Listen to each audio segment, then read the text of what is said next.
น้องพลอยสละโสดแล้วพี่น้องตอนนี้แต่งงานเป็นที่เฮียมห้อยเป่าแต่งพี่นาเครื่องสิบแห้งขึ้นก็เก่าคำกับแพงเบียร์กับแพงสุมือนี่พี่น้องเลย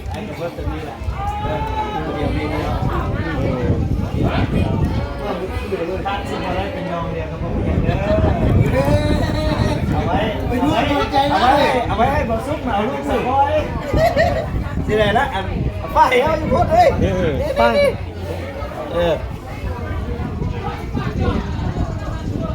คนนี้เป็นเกี่ยวเป็นดอกกับเป็นไอ้เป็นน้องเนาะ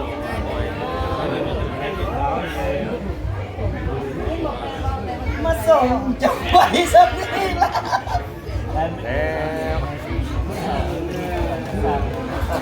สร้างคอนเทนต์ให้ดังเลยไปบ้านใดกันเจอบ้านนั้นบ่อกแพงทุกบ้านเลย